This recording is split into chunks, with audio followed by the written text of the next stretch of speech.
In the 1990s, Las Vegas sold dreams for pocket change. $1 shrimp cocktails, $5 buffets, and hotel rooms that cost less than a night out back home. It wasn't just cheap, it was generous. A city that made ordinary people feel extraordinary. But in 2025, that illusion is shattered. A budget breakfast can run $40, parking costs $25 a day, and even comped rooms now come with $50 in nightly fees. The Strip is crowded yet soulless, busy yet strangely empty, and reviews echo with words like scam and ghost town. Workers confess tips have collapsed, visitors feel cheated, and longtime fans swear they'll never return. The lights are still flashing, but the magic has burned out. Today we uncover 5 harsh realities that explain how the city that sold dreams became a cautionary tale. We dug through the rubble of Vegas's glory days, 42.5 million visitors in 2019, $5 steak deals, and comps flowing like cheap beer. Now, tourism is down 5%, $40 bagel combos are common, and $26 water bottles are the new normal. Our criteria focus on hard data from the Las Vegas Convention Authority, worker voices echoing across Reddit and union reports, and the sky-high costs that push out middle-class families. This isn't just about empty casinos, it's about corporate greed gutting the very soul of Sin City. Imagine a bartender watching loyal regulars vanish because a coffee costs more than their slot winnings. From post-COVID chaos to Wall Street takeovers, every step tightened the noose on Vegas's charm. Curious about what went wrong? Let's unpack the story behind Sin City's fade. Reason number 5 might feel like ancient history, something we should have moved past by now, but the scars are still visible all over Las Vegas. When COVID-19 hit in 2020, the Strip went dark for the first time in its modern history. Hotels locked their doors, casinos powered down, and tourism collapsed from 42.5 million visitors in 2019 to just 19 million in 2020. Nearly 250,000 hospitality workers, dealers, bartenders, housekeepers saw their jobs vanish overnight. For a city built on constant motion, that standstill was a shockwave, and its after effects continue to haunt every corner of Sin City. What began as an emergency shutdown morphed into something deeper, a rupture in loyalty. Longtime visitors broke their habits, retirees stopped their annual trips, and international travelers discovered alternative destinations. Families that once treated Vegas as a sure bet learned to spend their vacations in Orlando, Nashville, or on road trips closer to home. Once those routines were broken, many never came back. The return of tourism after restrictions lifted didn't restore balance. It exposed cracks. To fill empty rooms, hotels slashed rates in 2021 and 2022, but that brought in rowdier, less profitable crowds. Violence on the Strip spiked. Videos of fights in casinos and hotel lobbies went viral, and police presence had to be doubled. The glamour of Vegas felt tarnished, not just to outsiders, but to locals who saw their city morph into something less safe, less special. Workers bore the heaviest cost. Union surveys from 2021-2023 showed nearly 30% of hospitality staff were either laid off or had hours cut permanently. Many never returned, leaving a vacuum that corporations filled not with better jobs, but with automation and cost-cutting. Self-check-in kiosks replaced clerks, fewer cocktail servers roamed the floors, and housekeeping became on request only. Guests interpreted these shifts as indifference, and resentment grew. Economically, the city has never fully recovered. Even by 2024, visitor counts were still below pre-pandemic highs, but prices climbed faster than ever. It's a paradox. Fewer guests paying more for less. Locals whisper that the city feels busier but emptier, a stage set without a soul. On Reddit, ex-employees post stories about abandoned careers. On TikTok, travelers share clips of deserted casinos contrasted with overpriced menus. The lingering sense is that the Vegas of today is a shell, flashy on the outside, hollow at its core. And this is why the pandemic isn't just a chapter in the past. It's the foundation of the collapse. The shutdown cracked the trust between Vegas and its most loyal audience, and every decision made since, higher fees, weaker service, Wall Street ownership, has only widened that fracture. If Vegas feels wrong in 2025, it's because the aftershocks of 2020 never stopped. The lights came back on, but the glow never truly returned. If the pandemic cracked Vegas's foundation, the attempt to rebuild it on the cheap nearly shattered the rest.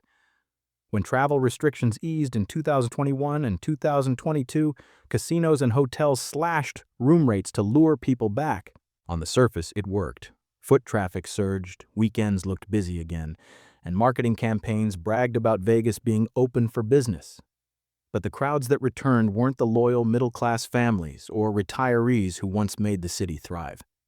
Instead, a different wave filled the Strip, rowdier, less profitable, and more volatile. What seemed like a solution quickly became a problem. Viral videos captured fights breaking out in lobbies, brawls spilling onto casino floors, and arguments erupting at buffets. Police had to increase patrols, and security budgets ballooned. For locals, the Strip felt less like a glamorous playground and more like an unpredictable street party. For visitors, especially those who remembered the old Vegas, the shift was jarring.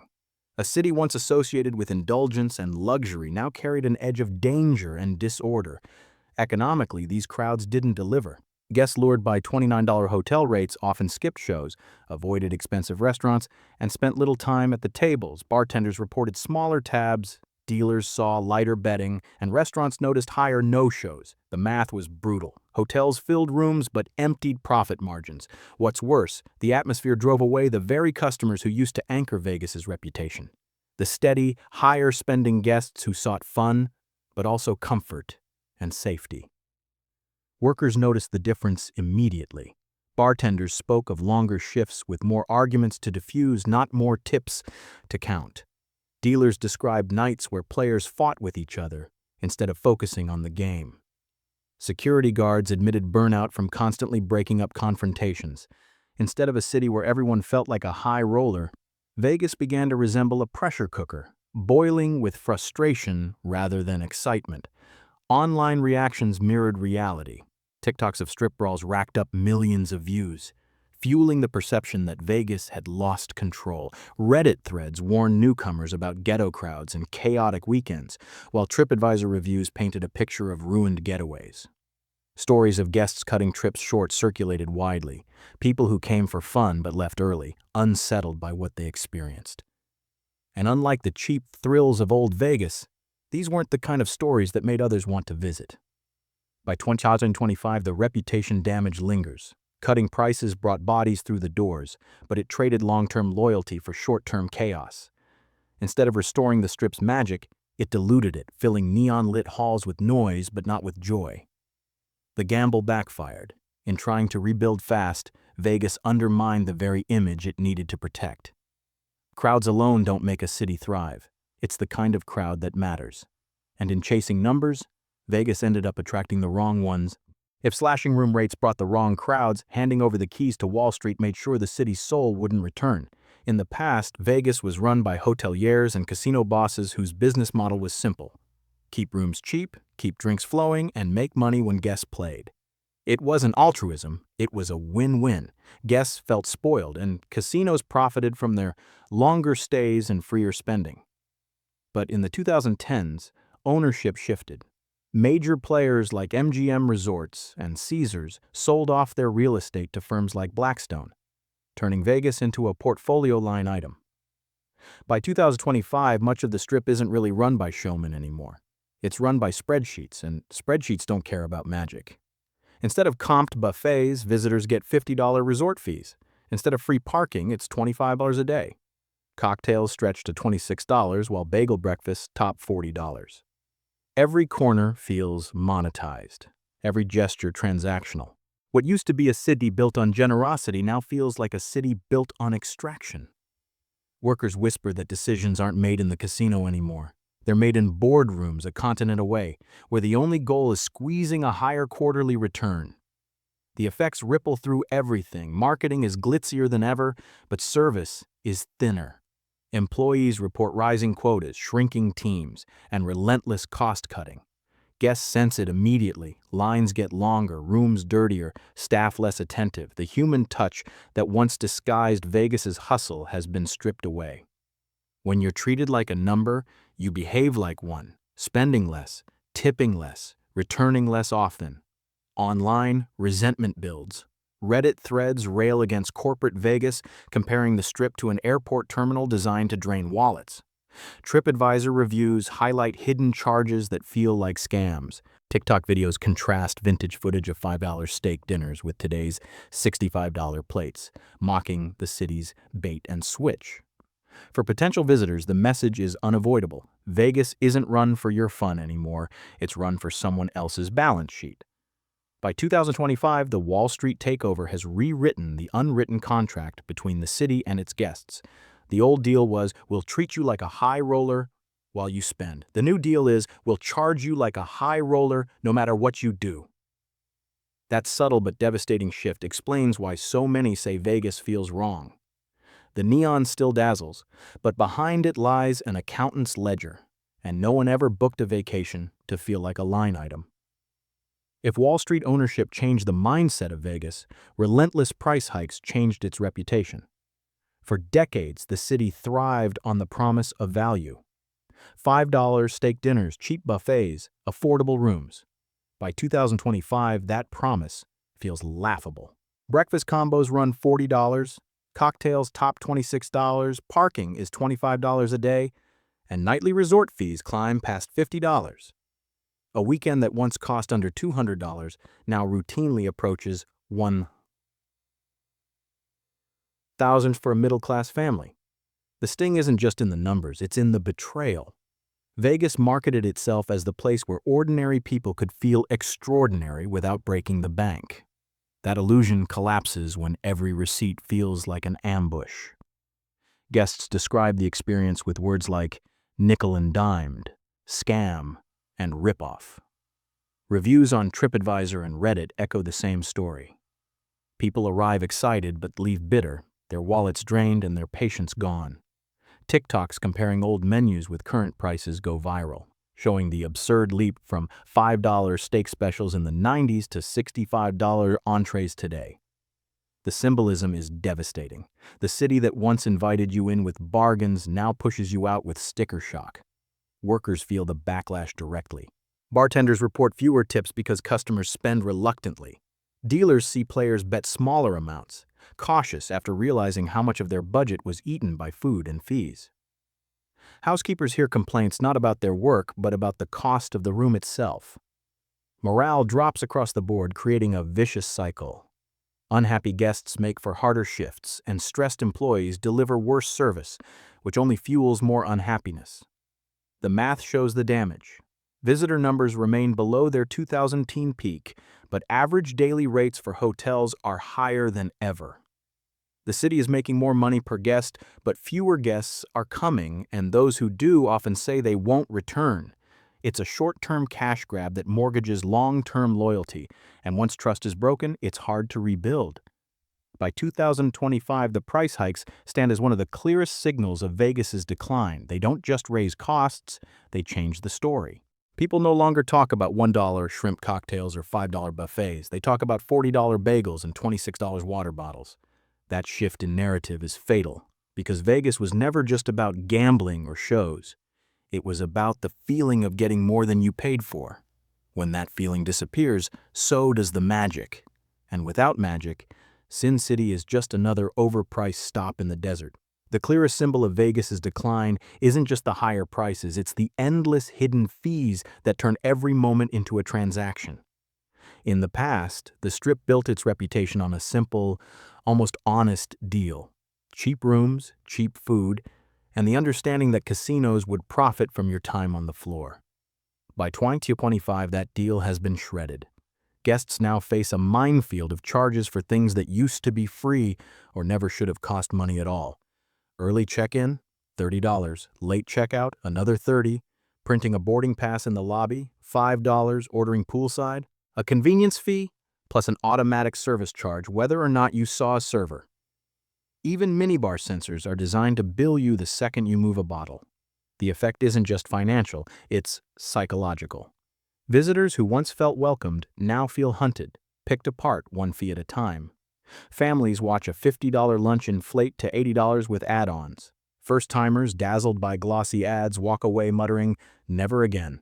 Longtime fans shake their heads at what the city has become. The resentment travels fast. TripAdvisor reviews, Reddit threads, and viral TikToks share photos of surprise charges and warn others to brace for the same treatment. Instead of memories of fun, guests carry home stories of being nickel and dimed. Workers can't escape the fallout. Bartenders lose tips because gratuities are already baked in.